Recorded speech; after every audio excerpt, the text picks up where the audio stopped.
जय हिंद एवरीवन, मैं रूबी ठाकुर स्वागत करती हूँ आप सबका एसएसबी क्रैक एग्जाम चैनल पर। हाल ही में हम सब ने चंद्रयान 3 की जीत का जश्न मनाया। पूरे भारत का नाम हमारा ग्लोबल लेवल पे बहुत ही ज्यादा रोशन हुआ।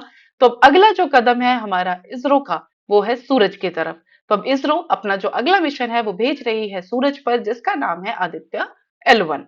तो आज के लेक्चर में हम जानेंगे सब सारी की सारी बात कि आदित्य L1 की सारी डिटेल्स, कि आदित्य L1 क्या है, उसकी हिस्ट्री, उसकी पेलोड्स, हम जानेंगे हर एक सिंगल डिटेल। तो चलिए बढ़ते हैं आगे।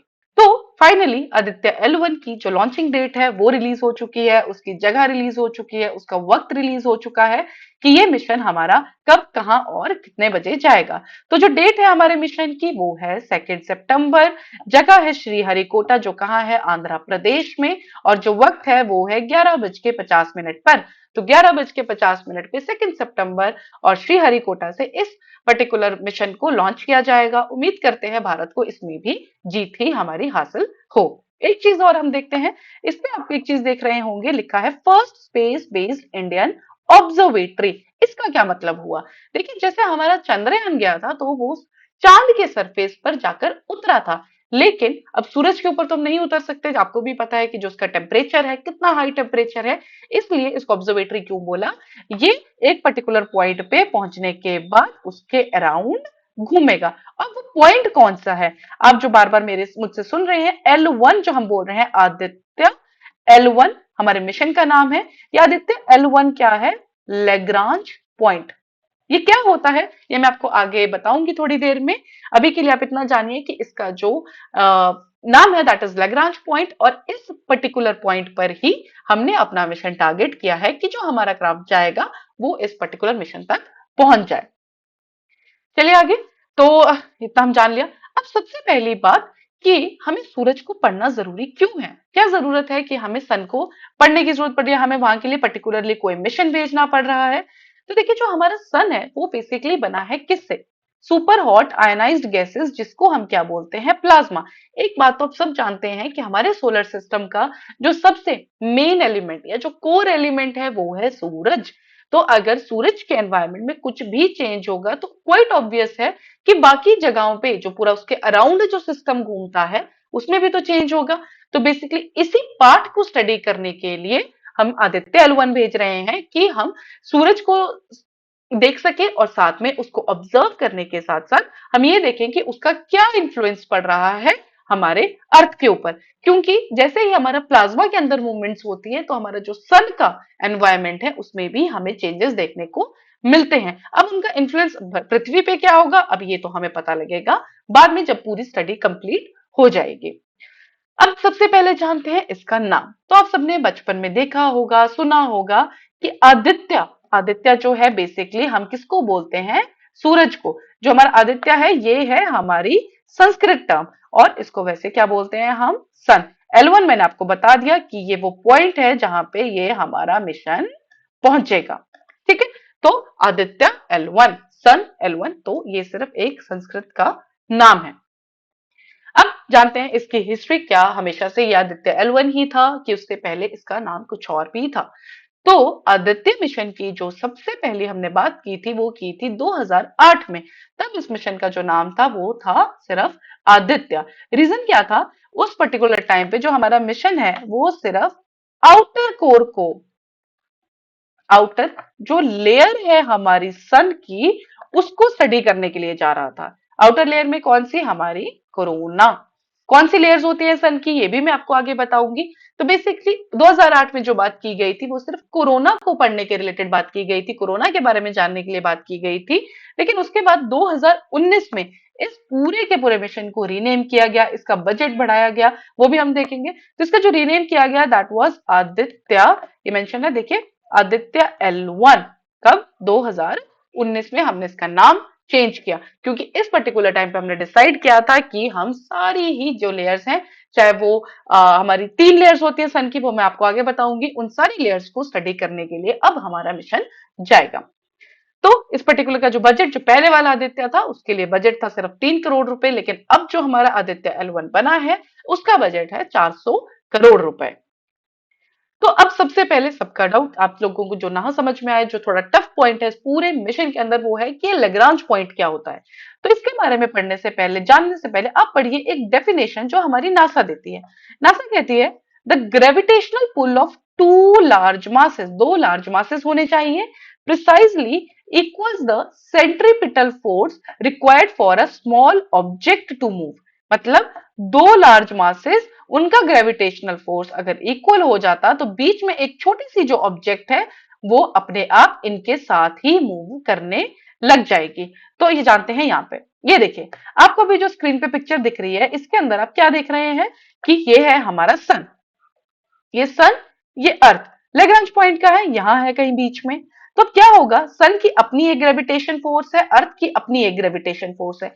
तो वो पॉइंट जहां पे इन दोनों का जो ग्रेविटेशन फोर्स इक्वल हो जाएगा, और जो हमारा क्राफ्ट, जो भी यहाँ पे पर्टिकुलर ऑब्जेक्ट होगी बीच में, जैसे L1 की बात कर रहे हैं, तो वो क्या करेगी, वहां पे स्टेबल होके किसके साथ घूमने लग जाएगी, हमारी अर्थ के साथ ही। या जैसे जैसे मोशन घूमता जाएगा वैसे वैसे हमारा वो ऑब्जेक्ट या हमारा जो क्राफ्ट होगा वो भी घूमने लग जाएगा। अब क्वेश्चन आता है कि देखिए, जो बाकी भी तो यहाँ पे पॉइंट्स है, यहाँ पे क्यों नहीं भेज दिया, यहाँ पे क्यों नहीं भेज दिया? क्योंकि इन बाकी पॉइंट्स पे अगर हम अपना कोई भी एयरक्राफ्ट भेजते हैं तो उसमें क्या होगा, हमारा स्पेस क्राफ्ट जो होगा वो बेसिकली उसके लिए फ्यूल चाहिए होगा। तो फ्यूल किसी न किसी टाइम के आने के बाद तो खत्म भी हो जाएगा। तो उस पर्टिकुलर चीज को एड्रेस करने के लिए यही हमारे जो लेग्रांज पॉइंट्स हैं, इनकी खासियत है कि यहाँ पे हमें फ्यूल की जरूरत नहीं है।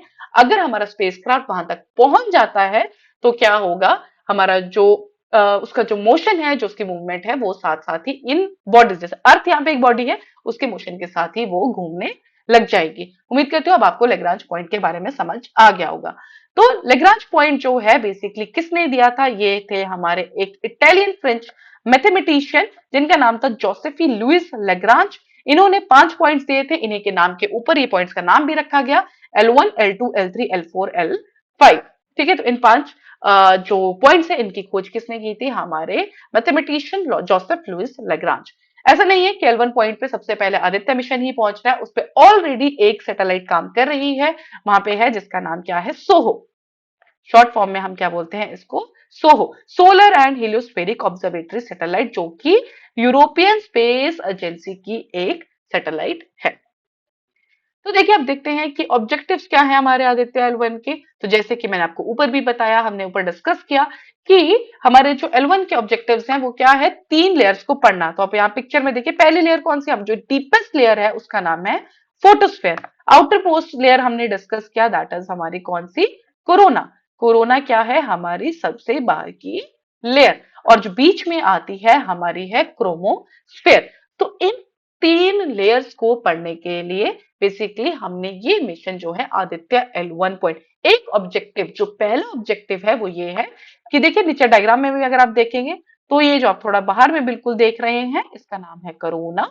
उसके अंदर जो थोड़ा ग्रीन में है दैट इज आर क्रोमोस्फेयर, और सबसे अंदर जो डीपेस्ट लेयर है ये है हमारी फोटोस्फेयर। जैसे हम हमारे एटमॉस्फेयर में लेयर्स पढ़ते हैं, अर्थ के केस में ट्रोपोस्फेयर, स्ट्रेटोस्फेयर, मेसोस्फेयर, वैसे ही लेयर्स हमारी कहाँ है, सन के अंदर भी हमारी लेयर्स है, जो कितने पार्ट्स में डिवाइडेड है, 3 पार्ट्स में, जो कि है कोरोना, क्रोमोस्फेयर और फोटोस्फेयर।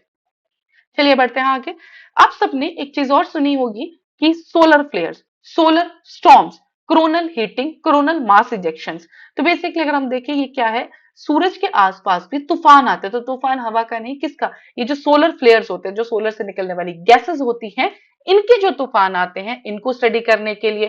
कोरोनल मास इजेक्शन, बीच बीच में क्या होता है कि सूरज के आसपास काफी हाई एक बहुत बड़ा बबल गैसेस का निकलता है, उसको हम क्या बोलते हैं, कोरोनल मास इजेक्शन। या ऐसी और भी एक्टिविटीज बेसिकली जो हम सूरज के आसपास देखते हैं सिर्फ, जिनका हमें आज तक सिर्फ नाम पता है, अब उनको हम डिटेल में पढ़ेंगे और उनका जो इफेक्ट हमारे अर्थ पे क्या पड़ता है। मेन मोटिव जो है इस पर्टिकुलर मिशन का हमारा यही है कि अगर कुछ भी चेंज हमारे सन के अंदर होता है तो उसका प्रभाव हमारी पृथ्वी पे क्या पड़ता है, ये हमें जानना है। तो इसके बारे में तो हमें पता लगेगा बाद में, जब हमारी स्टडीज कंप्लीट हो जाएंगी, उस टाइम पे हम जानेंगे कि क्या हमारा रिसर्च वर्क आया, क्या फर्क पड़ता है। तब तक के लिए हमें सिर्फ ऑब्जेक्टिव्स देखें। अगली जो बात है, कितने ये पेलोड्स कैरी कर रहा है। तो हमारा जो आदित्य L1 मिशन है इसमें बेसिकली जा रहे हैं 7 पेलोड्स। इन 7 पेलोड्स में से जो 4 पेलोड्स हैं वो स्टडी करेंगे हमारे सन को, लेकिन 3 पेलोड्स हमारे L1 पॉइंट को भी स्टडी करेंगे। अब इसका क्या रीजन है, L1 पेलोड को स्टडी, L1 जो हमारा पॉइंट है इसको हमें क्यों स्टडी करना है। देखिए हमने क्या डिस्कस किया कि जैसे कि आप सबने अभी पढ़ा, हमने क्या देखा कि जो L1 पॉइंट है वो कहाँ है, ये रहा हमारा सन, बीच में रहा L1 पॉइंट, और फिर है हमारा अर्थ, सन, L1 और अर्थ। तो देखिए जो L1 पॉइंट है बेसिकली यहीं से होके तो हमारी जो सूरज की किरणें होंगी या जो हमारे सोलर स्टॉर्म्स आते हैं सारा L1 पॉइंट क्रॉस करके ही आते होंगे। तो इस पर्टिकुलर पॉइंट को पढ़ना भी इसलिए जरूरी हो जाता है कि जो बीच में अगर कोई पॉइंट है वहां पर हमें क्या चेंजेस मिलते हैं, सोलर जहां पे पूरा का पूरा सूरज है वहां पर क्या चेंजेस है, बीच में क्या चेंजेस है, और लास्ट में अर्थ के ऊपर हमें क्या चेंजेस देखने को मिलते हैं। तो चलिए नजर मारते हैं हम इन पेलोड्स पे। तो जो पहला पेलोड है उसका नाम है विजिबल एमिशन लाइन कोरोनाग्राफ, जिसको हम क्या बोलते हैं, VELC। बेसिकली ये किस लिए रखा गया है, कोरोना इमेजिंग। जो आपको इस स्क्रीन पे चार हमारे जो पेलोड्स दिख रहे हैं ये हैं बेसिकली हमारा सन के पार्ट को स्टडी करने के लिए। इसके बाद जो हम 3 पेलोड्स देखेंगे वो स्टडी करेंगे हमारे L1 पॉइंट को। तो पहला जो हमारा पेलोड है दैट इज VELC। अगला देखिए सोलर अल्ट्रावायलेट इमेजिंग टेलीस्कोप, जिसको हम शॉर्ट फॉर्म है, इसको हम क्या भी बोलते हैं, सूट्स इसका नाम है। और ये फोटोस्फेयर और क्रोमोस्फेयर को स्टडी करने के लिए जा रहा है।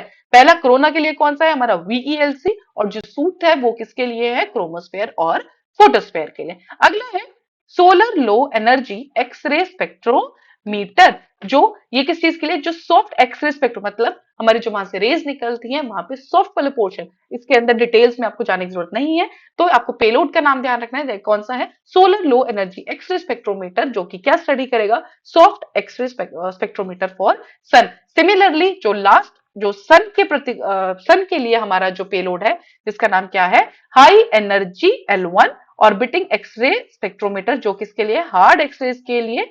तो इसका नाम क्या है, high energy L1 orbiting x ray spectrometer. तो ये जो चार हमारे पेलोड्स है ये बेसिकली किसको स्टडी करेंगे, हमारे सन वाले पोर्शन को। अब जो अगले हमारे पेलोड्स हैं ये हैं L1 पॉइंट के लिए, ये स्टडी करेंगे L1 पॉइंट को। तो इनका क्या क्या नाम है ये भी हम देख लेते हैं।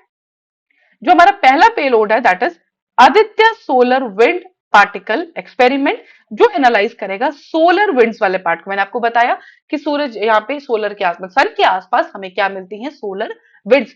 तो ये जो पर्टिकुलर पेलोड है ये हमारी सोलर विंड्स को स्टडी करेगा। अगला है प्लाज्मा एनालाइजर पैकेज, ये भी क्या, सोलर विंड के पार्टिकल्स को स्टडी करेगा। अगला है analyser electrons and advance tri axial high resolution digital magnetometers for instrument. ये जो तीन है हमारे, कौन कौन से, Aditya solar wind particle, plasma analyser package और analyser electrons and advance tri axial, ये है तीन हमारे जो कहां पे हमारी स्टडी करेंगे, हमारा L1 पॉइंट को। पहले वाले चार करेंगे सन के एटमॉस्फेयर को, सन को स्टडी, और अब जो ये तीन है ये करेंगे हमारे L1 पोर्शन को।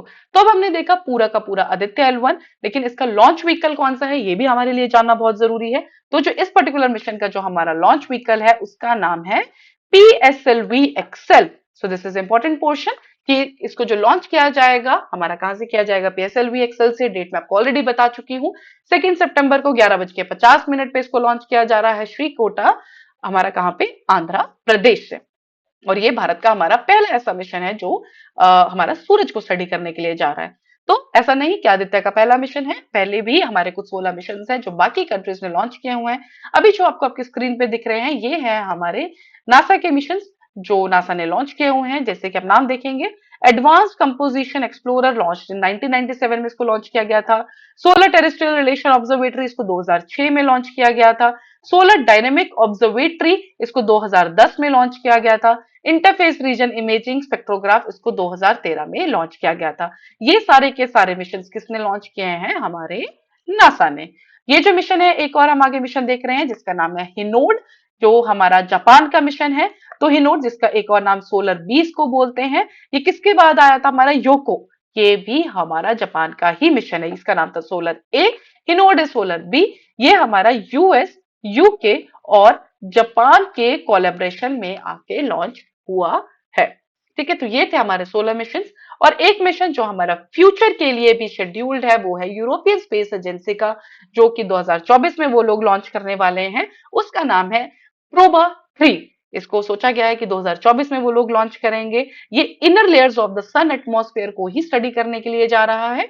तो देखते हैं कि क्या होगा।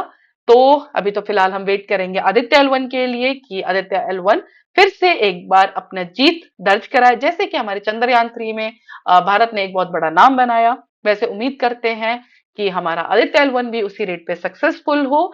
और फिर हमें एक बार और बाकी जो होगा आगे आदित्य L1 की जो बाकी डिटेल्स होंगी, मैं आपसे मिलती रहूंगी बाकी डिटेल्स के साथ भी। जो जो भी फर्दर अपडेट्स होंगी वो हम यहीं पे डिस्कस करेंगे एसएसबी क्रैक एग्जाम पर।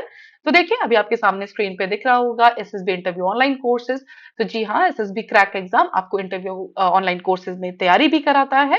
दूसरी बात, हमारे पास एसएसबी क्रैक एग्जाम सारे एग्जाम्स जो कि हमारे डिफेंस एग्जाम्स हैं, सीडीएस हो गया, एनडीए हो गया, ये हमारे बहुत ही ज्यादा अफोर्डेबल प्राइसेस में आप लोगों के लिए अवेलेबल हैं। इन कोर्सेज आपको घर बैठ के आप इनमें एनरोल कर सकते हैं और अपनी तैयारी को और भी ज्यादा एनरिच कर सकते हैं। आप प्राइसेस देखिए, बहुत ज्यादा अफोर्डेबल प्राइसेस में ये हैं। तो जब भी अगर आप इनमें से कोई भी कोर्स आप ले रहे हो, एनरोल कर रहे हो, तो उस पर्टिकुलर टाइम पे एक डिस्काउंट कोड लगाना ना भूलें, जिसका डिस्काउंट कोड है वॉरियर 10। जैसे ही आप इस डिस्काउंट कोड को अप्लाई करेंगे, उसी पर्टिकुलर टाइम पर आपके उस पर्टिकुलर कोर्स में 10% का हमारा डिस्काउंट हो जाएगा।